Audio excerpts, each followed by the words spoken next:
Cordial saludo, mi nombre es Norman Mercado, estoy presentando unos videos del curso de Circuitos Eléctricos 2. Este curso de circuitos básicamente es para estudiantes de Ingeniería Electrónica y de Telecomunicaciones, ¿sí? ¿Qué hemos hecho? Hemos presentado 16 videos que tienen que ver con el proceso de análisis, ¿sí? El análisis consiste en, dado un circuito, hallar la función circuital de interés. Esa función circuital puede ser de una impedancia, una admitancia o una función de transferencia. El proceso que emprenderemos ahora es el de síntesis, que es lo contrario, ¿no? Dada una función circuital de interés, encuentre el circuito que la realice. En eso consiste la síntesis. Obviamente, para abordar el problema de síntesis es necesario tener muy claros los conceptos de análisis de circuitos. Es por eso que en este primer video de este tema voy a presentar estos conceptos de análisis para que me conduzcan a lo que tiene que ver con la síntesis. Como les digo, van 16 videos que dan cuenta del análisis de circuitos en el dominio de la frecuencia. Ya en el curso de Circuitos Eléctricos 1 se estudia el análisis, pero en el dominio de tiempo. Y consiste en encontrar funciones circuitales de imitancia y de transferencia para un circuito dado. La síntesis es el proceso inverso, es decir, dada una función circuital, determinar el circuito que la realice. Bien.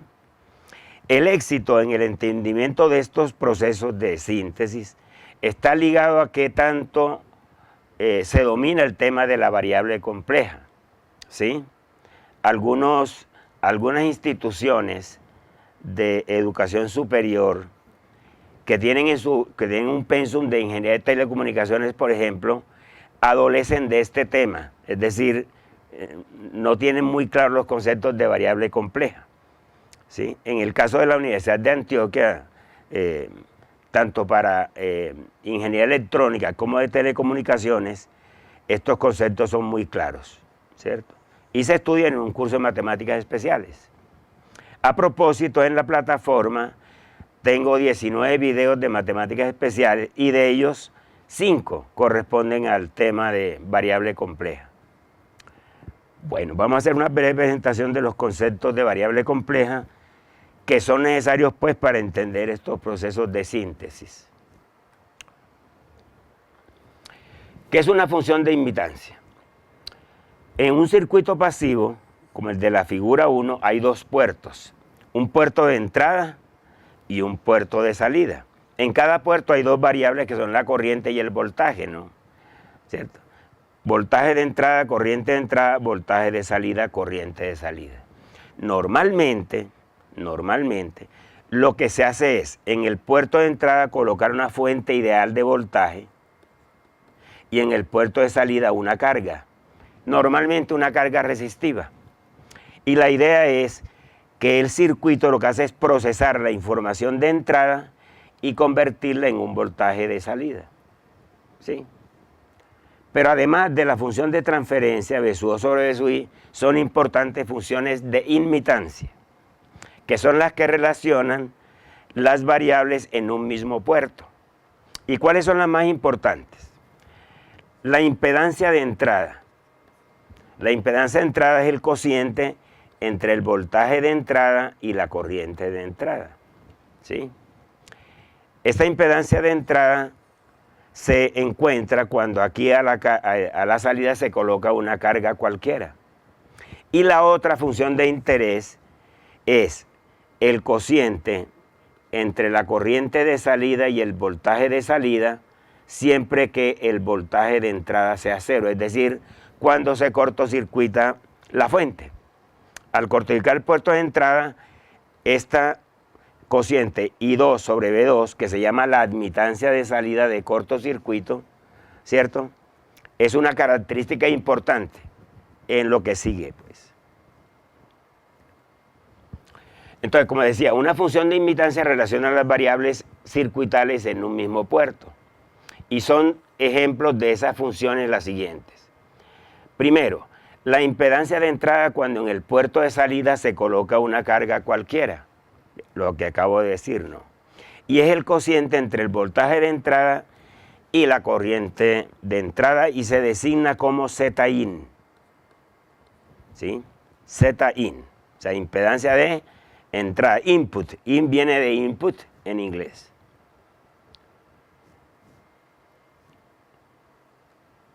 Y la otra es la admitancia de salida cuando en el puerto de entrada se cortocircuita, ¿cierto? Y es el cociente entre la corriente de salida y el voltaje de salida y se designa con este símbolo, Y sub 2,2. Corriente de salida sobre voltaje de salida cuando el voltaje de entrada vale 0, ¿sí? O sea, cuando hay un corto a la entrada. Y de acuerdo con lo que veremos, la admitancia de salida de cortocircuito es la función de mayor utilidad en el proceso de síntesis de funciones de transferencia. Pero para eso nos demoramos pues un poquito, ¿no? ¿Cómo abordaremos el proceso de síntesis? Entonces, vamos a estudiar primero las características de las funciones circuitales para circuitos RC, RL, LC y RLC.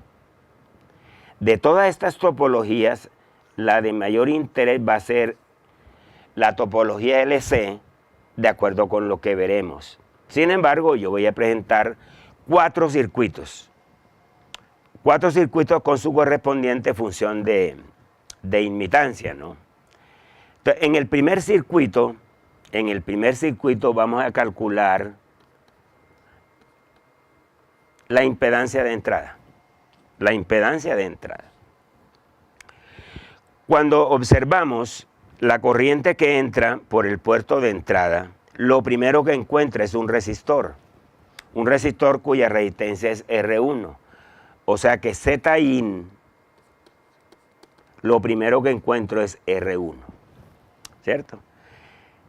Luego encuentro un paralelo entre un capacitor y un resistor. Ese paralelo, la impedancia de ese paralelo es 1 sobre la admitancia. La admitancia del capacitor C1 es C sub 1 por S, más la admitancia de esta función, que será 1 sobre la impedancia, 1 sobre R2 más, y así sucesivamente, ¿cierto? Aquí tengo en la siguiente diapositiva el desarrollo completo, ¿cierto? Lo primero que encuentro es R1, 1 sobre C1S, que es la admitancia del capacitor, 1 sobre R2, que es la impedancia del resistor este, más 1 sobre C sub 2S, y finalmente 1 sobre R3. Y ahí tenemos la admitancia de entrada. Entonces miren los niveles, ¿no?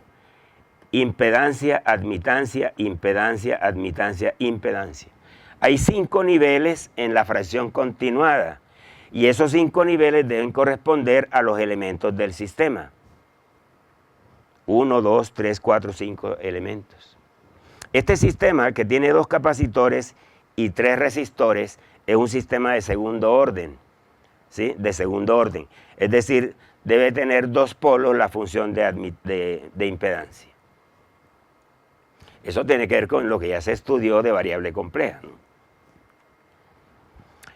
Digamos, en el caso particular, desarrollar una fracción continuada, no sé si tendrán experiencia de las matemáticas operativas, se procede de abajo hacia arriba, ¿no? ¿Cierto? De abajo hacia arriba. Entonces, por ejemplo, aquí, este nivel será C2S más 1 sobre R es igual, como un denominador R, aquí R por C sub 2S más 1, sería este. Y al invertirlo quedaría entonces R sobre R C sub 2S más 1. Bueno, esta R es R3. Y procediendo de manera, ¿cierto?, iterativa hacia arriba, encontramos con estos valores, esto ya está verificado pues, con estos valores que sea 2 ohmios, 3 ohmios, 4 ohmios, 1 faradio y 2 faradios, encontramos esta función. Entonces, como les decía ahorita, esta función tiene 2 polos y tiene 2 ceros, ¿cierto? Entonces, el diagrama de polos y ceros me va a conducir a que si yo encuentro los polos usando la fórmula del bachiller, será menos 15 más o menos raíz de 15 al cuadrado, que es 225, menos 4 por 24, que me daría 96, sobre 2 por 24, que es 48, ¿cierto? Si uno observen que el discriminante es una cantidad positiva, por lo tanto los polos son reales, y también los ceros. Toda función de impedancia RC tiene sus polos y sus ceros reales, y además de ser reales, son negativos, es decir, están a la izquierda del eje imaginario, que tiene que ver con el concepto de estabilidad. De hecho, para este caso particular, el diagrama de polos y ceros, observen, están a la izquierda. De derecha a izquierda, lo primero que encuentro es un polo y luego ceros. O sea que los polos y ceros están alternados. Esta característica, que la hemos encontrado para un circuito en particular, es válida para todos los circuitos RC. Joven, todo circuito RC, la impedancia, la función de impedancia, Zin, tiene sus polos y sus ceros reales y alternados, y la singularidad más próxima al origen es un polo. Esa es una característica que se va a explotar cuando se vaya a hacer el proceso inverso. Es decir, si uno tiene una función de impedancia que cumpla con estas condiciones, siempre será posible hallar un circuito RC que la realice, tal como veremos en el video próximo, que ya es síntesis, ¿sí? Entonces, se puede generalizar este hecho, ¿no? Para cualquier circuito RC, que la impedancia de entrada es una función cuyos polos y ceros son reales, no negativos. Perdón, no positivos. No positivos. Así me fue las luces. No positivos, y la singular más próxima al origen es un polo, ¿sí? Estas dos funciones, por ejemplo, se pueden realizar con elementos RC nomás. ¿Qué tenemos para la función Zin de la parte superior? Hay un polo en cero. Aquí está el eje real, el eje imaginario. En cero hay un polo. Al factorizar aquí quedaría en menos 2 y en menos 4. En menos 2 y en menos 4 hay polos. Y los ceros están en menos 1 y menos 3. Entonces, claro que esta función cumple con las condiciones dadas, por lo tanto, yo puedo encontrar un circuito RC que me realice esta función. Lo mismo esta otra, ¿de acuerdo? Lo mismo esta otra. Analicemos ahora un circuito RL, ¿de acuerdo? Ya vimos qué pasa con un circuito RC. Para un circuito RL, cuando vamos a encontrar la función de impedancia, ¿cierto? Bueno, lo primero que encuentro es una R1. Aquí encuentro L1, pero es la admitancia. La impedancia es L1 por S, o sea que la admitancia es 1 sobre L1S, tal como está indicado aquí. 1 sobre, ahora encuentro la impedancia de este resistor, que es R2. 1 sobre la admitancia de este, que es 1 sobre L2S, más la admitancia de este, que es 1 sobre R3. Entonces, esta es la fracción continuada asociada a esta función de impedancia de entrada de este circuito, ¿cierto? Al igual que en el caso anterior, el proceso, ¿cierto?, es de abajo hacia arriba, para encontrar un numerador y un denominador, que me va a dar los ceros, el caso del numerador, y los polos, el denominador. En este caso particular, yo tomo estos valores, ¿no? R1, R2, R3, L1 y L2. Y al simplificar, vean lo que obtengo. Tiene dos polos y dos ceros, ¿cierto?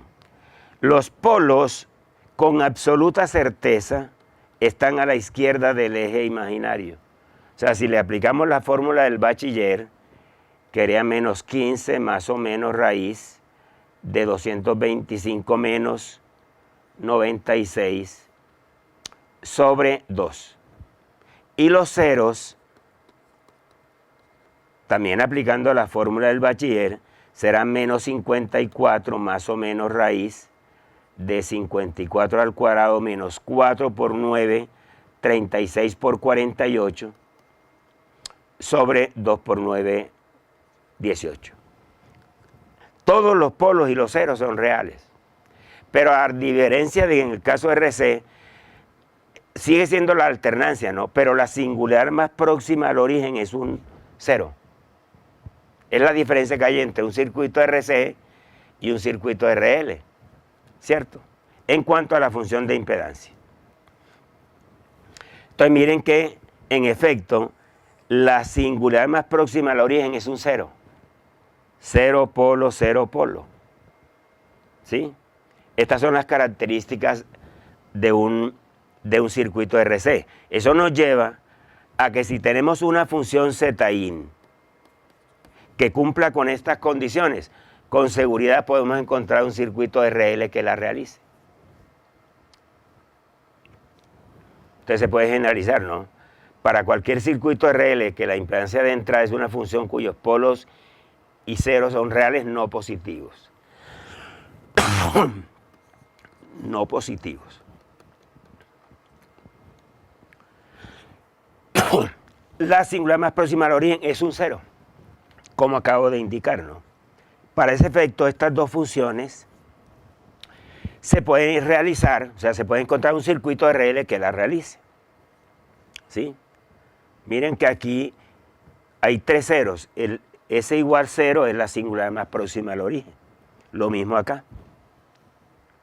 Y se puede verificar, pues, ya aquí no se puede aplicar la fórmula del bachiller, sino que hay que hallar las raíces, digamos, con calculadora o usando MATLAB.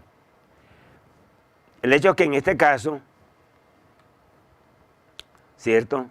El diagrama de polos y ceros arrancará en un cero, polo, en el caso de aquí, tiene tres ceros y dos polos. De 0, 0, 0, tres ceros y dos polos. Y la más próxima al origen, que justamente está en el origen, es un cero. Bien. En este otro caso tendremos tres ceros y tres polos. O sea, 0, 0, 0, polo, polo y polo. ¿Sí? Analizamos un tercer circuito que es un circuito puramente LC, o sea, no hay parte resistiva en ese circuito. Y vamos a cambiar de función, ya no vamos a hablar de la impedancia, sino de la admitancia, Y22. La admitancia de salida de cortocircuito. Entonces, para hallar Y22, lo primero que encontramos es un elemento en serie, o sea que la admitancia será 1 sobre la impedancia. La impedancia de este capacitor es 1 sobre C3S. La impedancia de este paralelo será 1 sobre L2S. La impedancia del capacitor, ¿cierto? Es 1 sobre, C2S. Y encontramos esto, mejor dicho, para no extendernos demasiado. 1 sobre, y todo este nivel será de impedancia. Entonces, esta es la impedancia de este capacitor. 1 sobre, esta es la admitancia del inductor. 1 sobre, esta es la impedancia del capacitor. Más 1 sobre, esta es la impedancia del capacitor y la admitancia del inductor. Vea que aquí se puede escribir al revés, ¿no? Todo este. 1 sobre L1S más C1S. Obviamente que aquí está cortocircuitado, ¿no? ¿Sí? Si hacemos el mismo trabajo, ¿no? De abajo hacia arriba, vamos a encontrar que Y22, digamos con estos valores,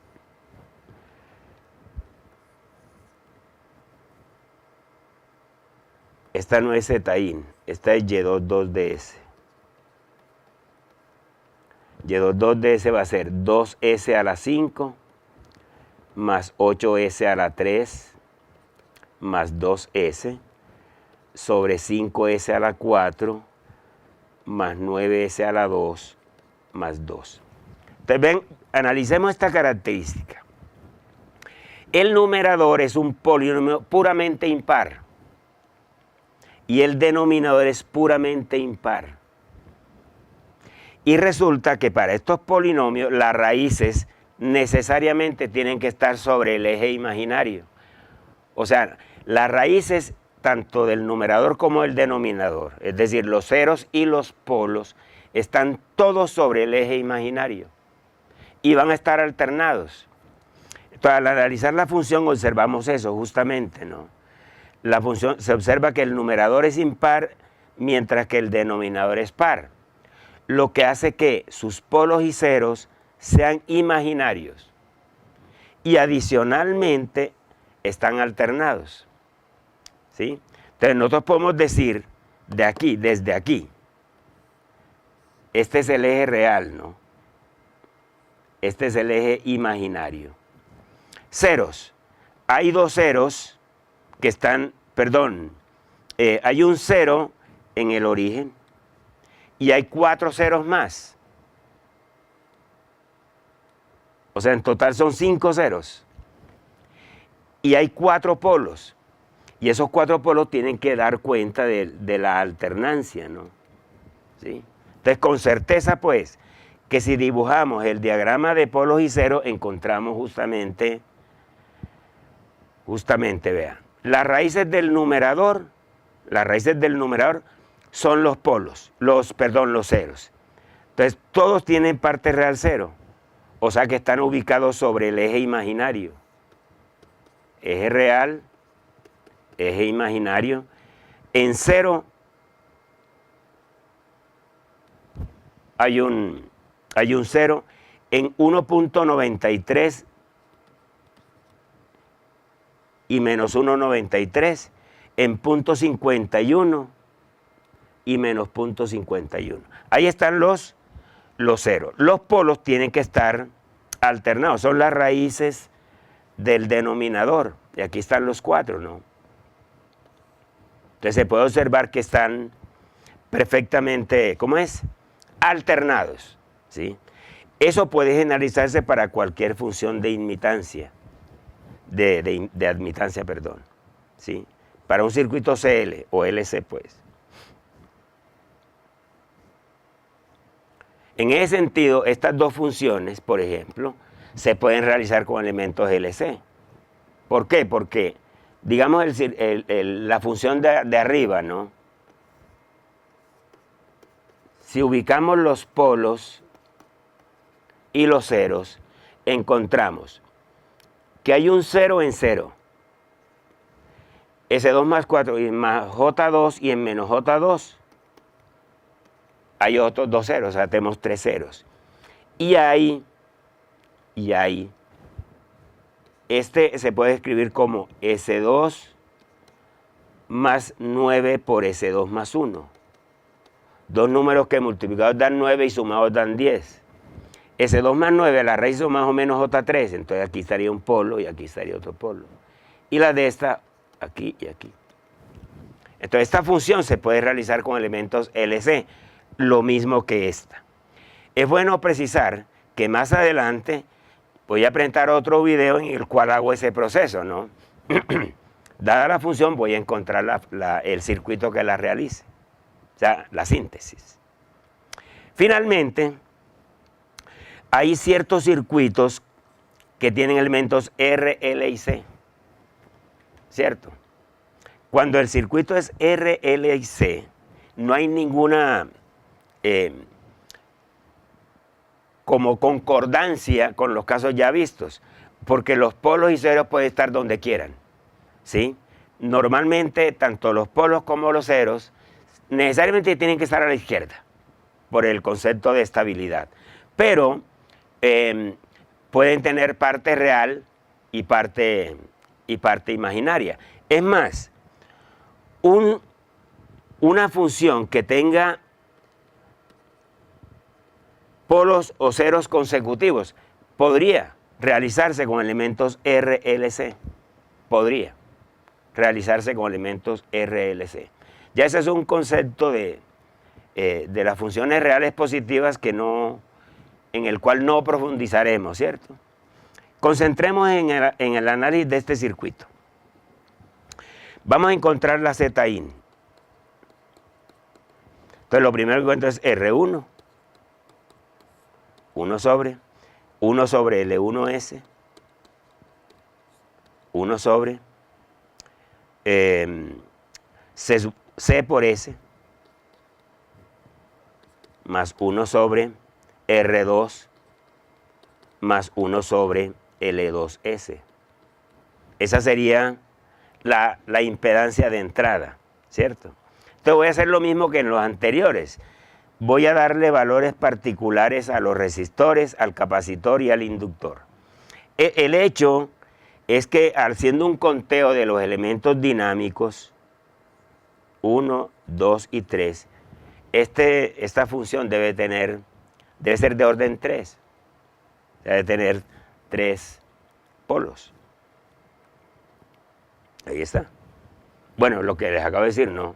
R1, 1 sobre L1S, que es la admitancia del inductor, 1 sobre CS, que es la impedancia del capacitor, y así sucesivamente. Con estos datos en particular encontramos esta función. ¿Sí? Entonces, lo único que sabemos, que podemos garantizar, es que los 3 polos, ¿cierto? Y los 3 ceros están a la izquierda del eje imaginario. Eso sí, por ejemplo aquí hay un polo real y 2 complejos conjugados. Lo mismo acá, hay un cero real y 2 ceros complejos conjugados. Pero el detalle me lo da es hacer el trabajo, ¿no? Factorizar este polinomio y este polinomio. ¿Sí? De hecho, aquí tengo las factorizaciones, ¿no? Eje real, eje imaginario. ¿Dónde están los ceros, que son las raíces del numerador?